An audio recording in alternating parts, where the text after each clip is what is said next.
Il ne fait aucun doute que l'éducation, les influences et les expériences vécues dans l'enfance ont un impact considérable sur le reste de la vie. Ça affecte positivement ou négativement le développement de la personnalité et les choix de vie. Pourtant, plus puissant encore que ces influences, il y a la découverte personnelle, le choix libre et la grâce divine. C'est ce dont témoigne aujourd'hui l'histoire de Daniel. Bienvenue dans Il est écrit.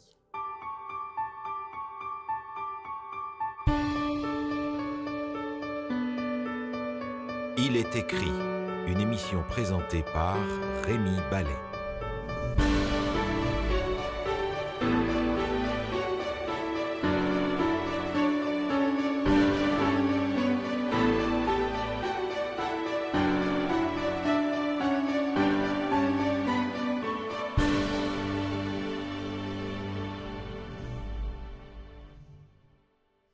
J'ai rencontré Daniel lors de son passage à Montréal il y a quelques mois.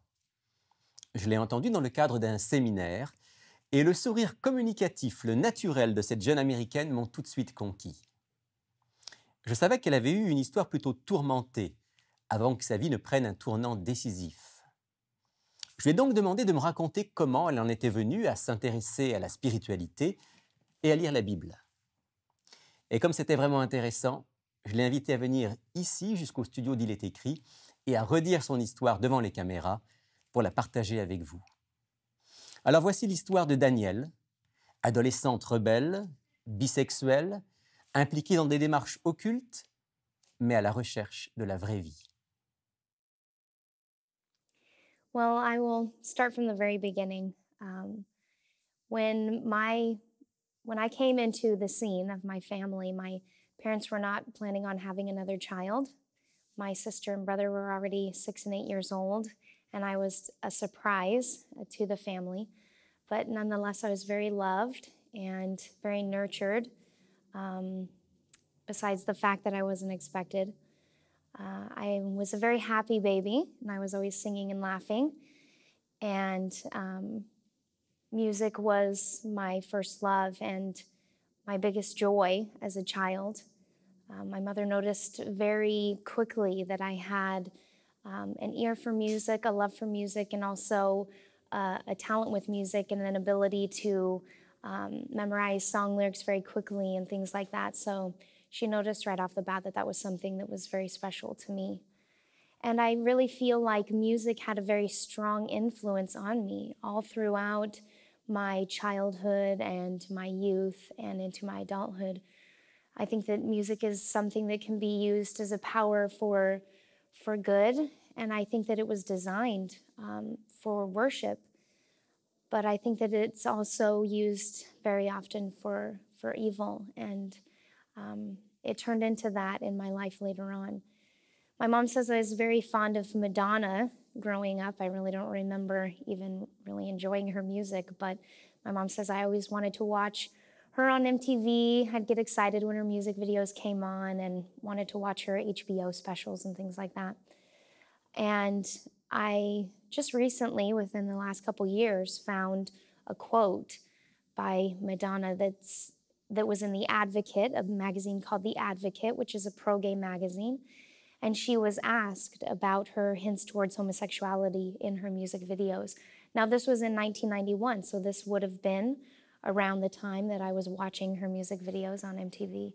And when they asked her about those hints towards homosexuality in her videos, she said that, well, people will see it on a lot of different levels, and some people will see it and be disgusted by it, but maybe they'll be unconsciously aroused by it. And if they keep seeing it and seeing it and seeing it, eventually it's not going to be such a strange thing. And I think that she gives some great insight through those words into something that consumers don't necessarily know. We know that the term sex sells. We see sex in advertising a lot. But as time has gone on, sex has and subliminal messages has not been just used to sell products, but also to sell people's views. And I think she kind of gives some insight into that in her response. Unfortunately, my parents separated when I was very young. I was only 6 years old when they got divorced. And we moved with our mother into some low-income housing not long after that. And it was there that I met a young girl who I learned later was being sexually abused. But because of those interactions she was having with other people, she was learning things about her body that she shouldn't have known.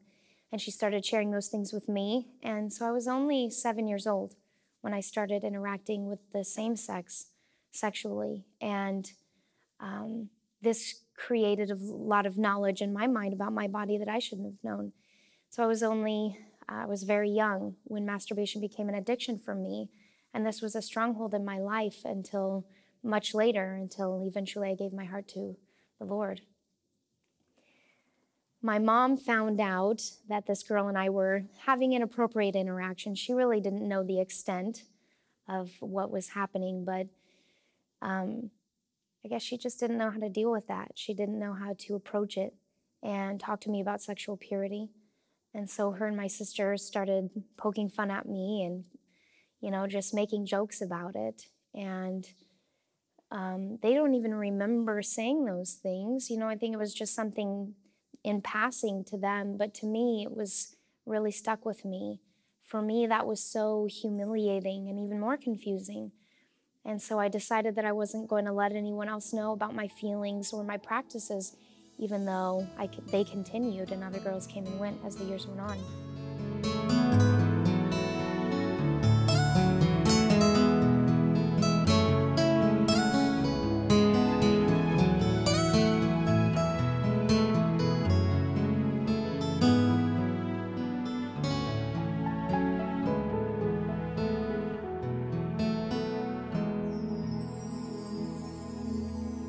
A few years after that, I was in 5th grade, and there was a boy in my class. He was a little bit awkward, so I wasn't really intimidated by him.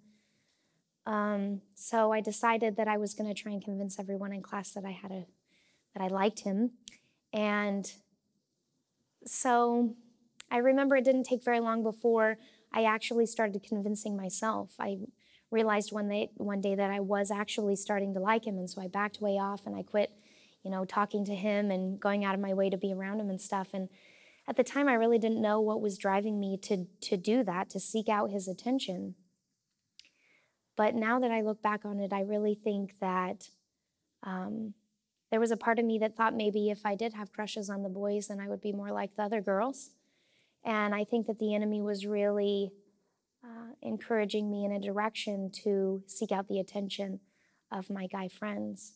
And so, I really wanted to be a good girl, learning about, about what the Bible teaches about, the commandments and doing good and being a good person. And I wanted to be that good girl. And unfortunately, I found that naturally I leaned towards not the best decisions in my life. And so that created a lot of challenges, especially as I started coming into my youth and started searching for my own identity. It was like I felt this struggle between who I was and who I naturally was and who I wanted to be. And this created a lot of depression. By the time I was 13, I went on and off of antidepressant medication, but I didn't stay on it very long. So I was really just trying to find who I was. And I think a lot of youth go through that. A lot of us go through that. And we moved to a new state. And for me, this was exciting because I thought this was an opportunity to start over. But I realized very quickly that I wasn't a new person just because I was in a new place. I still had the same habits of thought. I still had the same habits in my life. And so my emotional my depression and my emotional instability continued to get worse. And what I did was I turned to my music because that was the thing that really comforted me throughout the years. And especially, I remember when my parents separated when I was younger, I turned a lot to the music and to movies and things like that to escape the pain and the reality of my situation. And I started to do that more and more as a youth. And I would, buy a CD from the store, and the popular hit song on the radio was pretty innocent, but a lot of the other songs on the album were more aggressively rebellious. And so this cultivated tendency within me to move towards that more rebellious side of myself. And I remember one day sitting on the couch and thinking, I don't have to do what everybody tells me I need to do. I can make my own decisions, and I know the difference between right and wrong, so what's the worst that could happen? And I know at that point there was a shift taking place in my heart.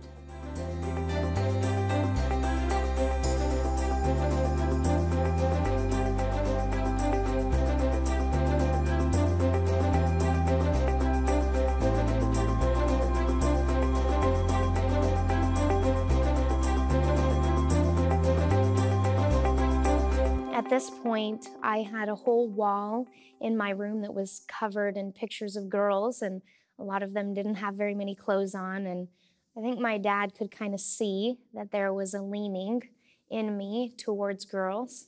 And so he sat me down one day, and he's not a Christian, and he said, Danielle, if you're different, if there are ways in which you're different from most everyone else, it's okay. It's okay for you to be who you are, and no matter who you are, I'm still going to love you. And so I think at that point, he didn't necessarily say it's okay if you're gay, but we both knew what he was talking about. And my life took on a whole new level of freedom.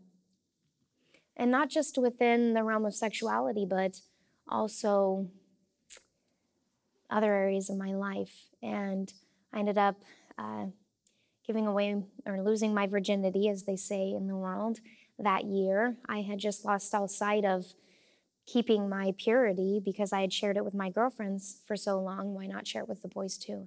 And so I started kind of going into a promiscuous time in my life, lots of girlfriends, lots of boyfriends, getting into the concert scene out in the city.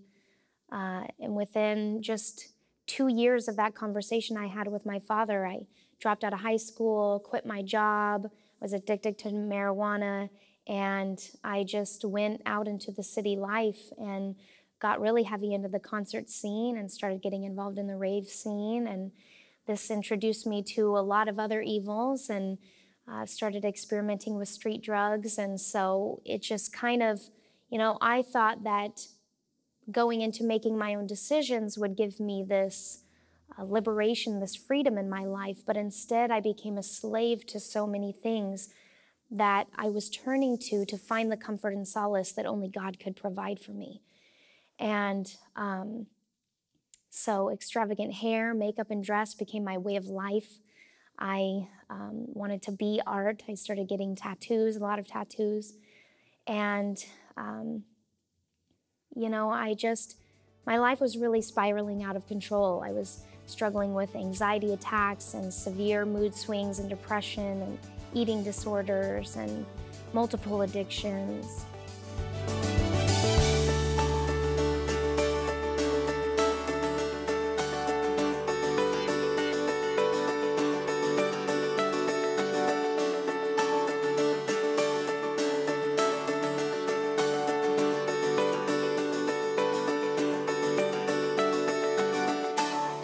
One morning I woke up and I heard this voice so clear and so strong in my mind, and it said, Danielle, you've got to change or you're going to die. And I had been growing weary of my own search for fulfillment because everything was just leaving me feeling more empty. And I knew that this was a wake-up call from what I came to call the divine. And I walked away from the city, and I wanted to get off the drugs and find God and start living a healthier life. And I became vegan and started reading into all different kinds of religions of the world and searching for truth and knowledge. And I started to get into the New Age movement and studying into energy healing and wanting to become a healer, a Sha woman. And when I look back on it, I feel like I was kind of trying to get back on the straight path, but I was overcorrecting into the other ditch on the other side of the road, because those things were still just, self-seeking. They were still idolizing, my own way and my own thought patterns, my own logic. And so at that point, I just started to pray a lot. I started to seek a lot. And it was then that God really started to answer my prayers. Even though I was calling him the wrong name, he started to move in my life, and he started to create opportunities for me to find answers to the hard, burning questions in my heart that had estranged me from him for so long. And he took me out to a Seventh-day Adventist Christian institution where I was learning about agriculture, and I was learning about different laws of health and healing and these things that I wanted to learn about. And I was learning them from a biblical, godly perspective. And this started to answer a lot of questions for me. And it started to get me thinking about the spiritual applications of the different things in my life. And it started to get me thinking about there being a greater God than just the things that I had been finding in my search. And there was one person in particular that really caught my attention while I was there. And he was the spiritual counselor there, and he was a pastor. And whenever I would converse with him, I just saw this peace and this joy and this gentleness inside of him that I longed for. And so I thought to myself, I don't know what that man has, but I want it too. And so I just decided that I was going to go to church that Sabbath when he was speaking, even though I didn't really have an interest in Christianity. I thought, something's working for him, so I'm going to go. And so that Sunday, or that Saturday, I woke up and I had forgotten that I was going to go to church.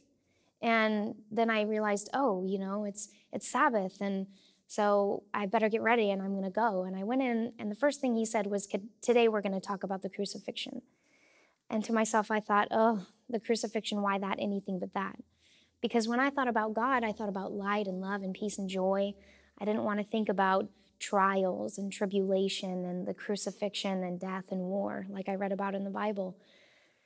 And then the next thing that he said was, and you may be thinking, the crucifixion, why that, anything but that? And I knew at that point when he said what I had just thought, that God was about to speak to me through that man. And he started to describe sin as being the things that separate us from God. And because God is the source of all life, when we're separated from him, the natural occurrence is death. And I knew that there were things in my life that had separated me from the light. And then he started talking about how as we've chosen sin, we've been separated from God, and we deserve the death that naturally occurs. It's just a law of nature. But Jesus has bore that death for us, and he bridges the gap for us to come back to God in eternal life. And this made so much sense, and it was so beautiful, but it interrupted so many of the things I had come to believe. And so I just really wrestled with God for weeks after that. And I started reading the Bible a little bit on my own.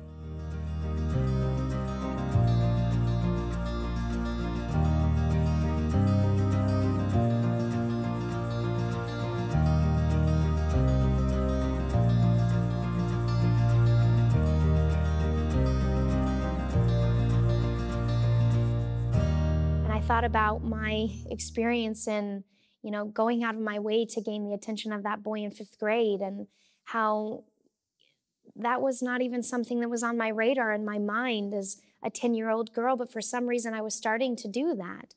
And I started to think about the influence of these things on my mind as a little girl. And so it got me thinking about the many other things that had also influenced me, through the music and television and the interactions that I had with people at a young age. And this clear, strong voice came into my mind again like it had before, and it said, Danielle, you've been programmed from a young age to view life the way that you do, to view spirituality the way that you do, and to view sexuality the way that you do.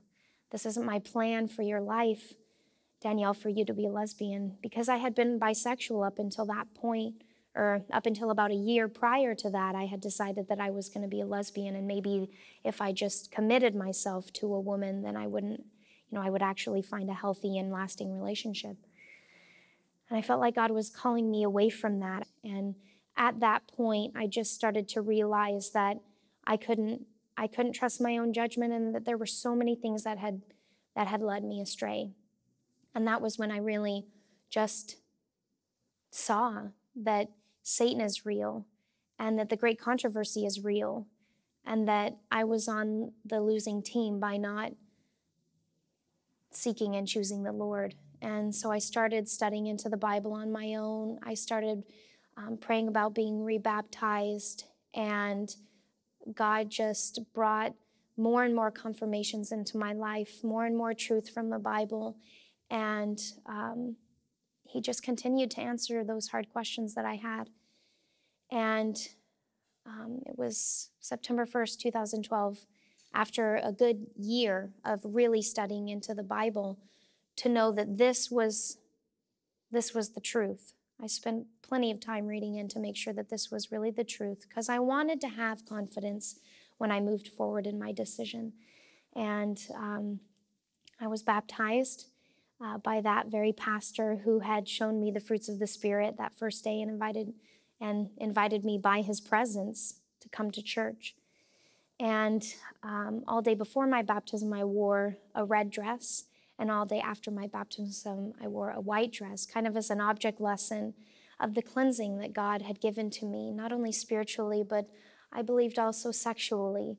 And even though I had wanted to do right as a young girl, I learned very quickly that I couldn't. But now I had the hand of Jesus to hold on to, and now I knew that He could keep me in victory, and I was making a new covenant with Him that day.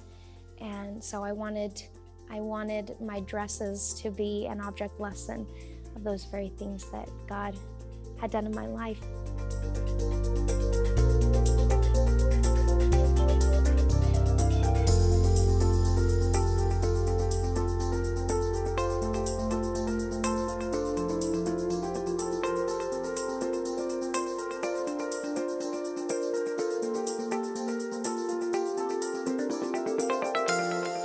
So, no one is past redeeming. I mean, when I was out in the world, I was wearing devil horns and singing about being the devil himself. And a lot of people would have looked at me and thought that I was beyond reachable. But as long as we have a willingness to be taught, and we have a desire to learn, and we're searching for God, He has ways of moving in our life. And if we'll just respond to Him, He is faithful to His promise in Philippians 1 verse 6, where He says that we can be confident that He will finish the work that He has begun in us. It says we can be confident of this very thing, that He who hath begun a good work in you will perform it until the day of Jesus Christ.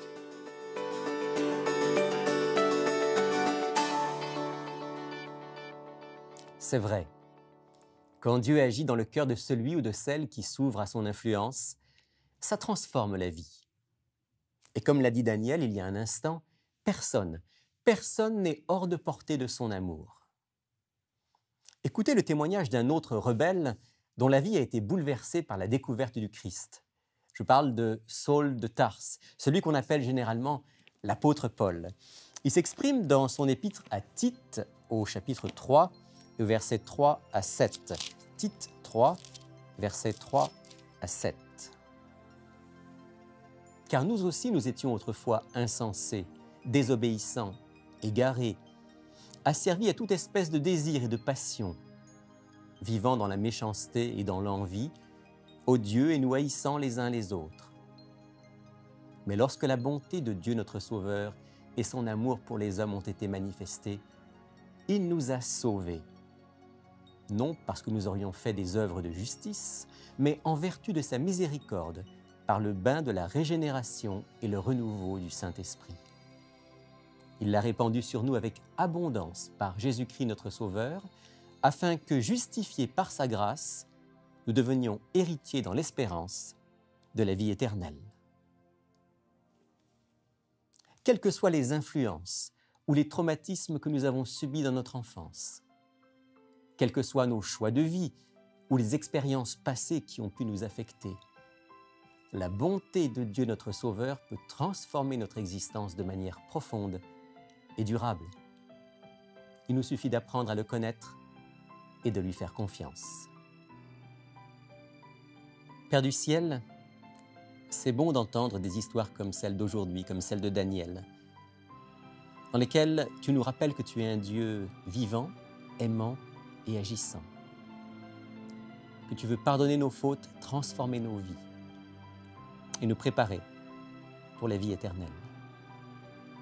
Ma prière aujourd'hui, c'est que tu sois spécialement avec chacun de nos auditeurs qui crient vers toi et qui te demandent ton aide. Manifeste-toi dans ta bonté, dans ton amour et dans ta puissance. Et donne-nous de te faire confiance en toutes circonstances. Au nom de Jésus. Amen.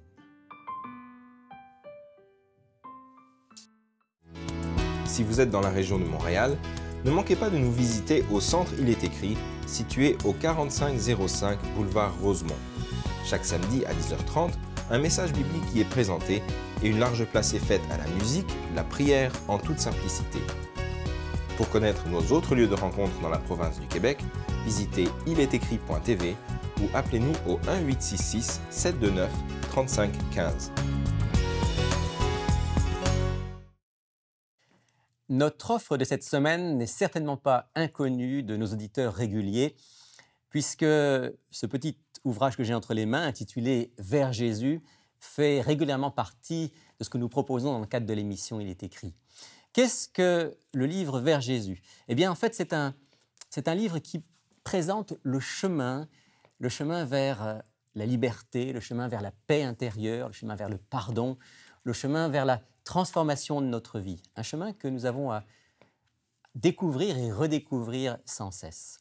Alors, n'hésitez pas à vous procurer votre exemplaire personnel de Vers Jésus, d'autant plus que nous l'offrons absolument gratuitement. Vers Jésus, un petit livre pour une grande rencontre. Faites comme des centaines, des milliers de personnes avant vous, demandez votre exemplaire gratuit de Vers Jésus. Voici maintenant comment l'obtenir. Pour effectuer votre commande, écrivez-nous à Il est écrit, casier postal 99, succursale Rosemont, Montréal, Québec, H1X3B6.